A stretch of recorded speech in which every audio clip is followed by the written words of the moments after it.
ఓ చారుమతి, నేను వరలక్ష్మీదేవిని. నీ యందు నాకు అనుగ్రహము కలిగి ప్రత్యక్షమైతిని.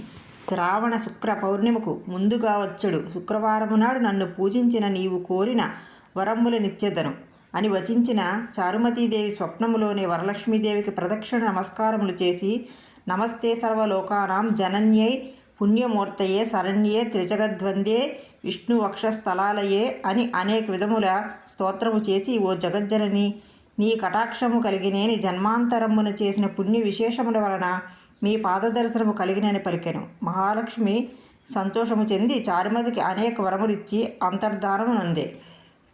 చారుమతి తత్క్షణంబున నిదురు మేల్కాంచి ఇంటికి 4 ప్రక్కలను చూచి వరలక్ష్మీదేవిని కానక, ఓహో, నేను కలగంటినని ఆ స్వప్న వృత్తాంతమంతయును పెనిమిటి, మామగారు మొదలైన వాండ్రతో చెప్పిన వారును ఈ స్వప్నమును మిగులు ఉత్తమమైనదని, శ్రావణమాసంబు వచ్చిన తోడనే ఈ వ్రతము అవశ్యంబుగా చేయవలసినదని చెప్పిరి. పిమ్మట చారుమతియును స్వప్నమును విన్న స్త్రీలను శ్రావణమాసము ఎప్పుడు వచ్చునాయని ఎదురు చూచుచుండిరి. ఇట్లుండగా వీరి భాగ్యోదయముచే శ్రావణమాస పూర్ణిమకు ముందుగా వచ్చడి శుక్రవారం వచ్చెను. అంత చారుమతి మొదలగు స్త్రీలందరూ ఈ దినంబే కదా వరలక్ష్మీదేవి చెప్పిన దినంబని ఉదయముననే మేల్కాంచి స్నానము చేసి చిత్ర వస్త్రంబులం కట్టుకొని చారుమతీదేవి గృహంబున ఒక ప్రదేశమునందు గోమయముచే నలికి మండపం ఏర్పరిచి అందొక ఆసనంబు వైచి దానిపై క్రొత్త బియ్యము పోసి మర్రి చిగుళ్ళు మొదలగు పంచపల్లవములచే కలసం ఏర్పరిచి అందులో వరలక్ష్మీదేవిని ఆవాహనము చేసి చారుమతి మొదలగు ఆ స్త్రీలందరూ మిగుల భక్తియుక్తులే సాయంకాలమున పద్మాసనే పద్మకరే సర్వలోకైక పూజితే నారాయణ ప్రియే దేవి సుప్రీతాభవ సర్వదా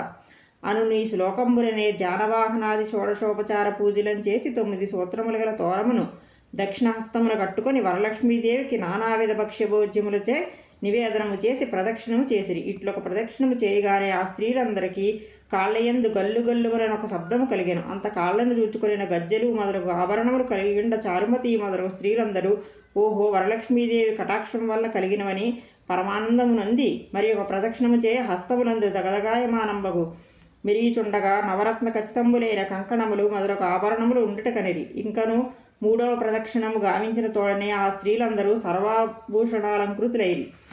చారుమతి మొదలగున ఆ స్త్రీలు గృహములెల్ల స్వర్ణమయములై రథగజ తురంగ వాహనములతో నిండి ఉండెను. అంతన ఆ స్త్రీలు ఇంటికి వెళ్ళుటకు గృహములకు పోవుటకు వారి ఇండ్ల నుండి గుర్రములు, ఏనుగులు, రథములను, బండ్లును నా స్త్రీలు వరలక్ష్మీదేవిని పూజించు స్థలమునకు వచ్చి నిలబడి ఉండెను. పిదవప చారుమతి మొదలగు స్త్రీలందరూ తమకు కల్పోక్త ప్రాకారముగా పూజ చేయించిన బ్రాహ్మణోత్తముని గంధ పుష్పాక్షతలచే పూజించి 12 కుడుములు వాయనదానంబిచ్చి దక్షిణ తాంబూల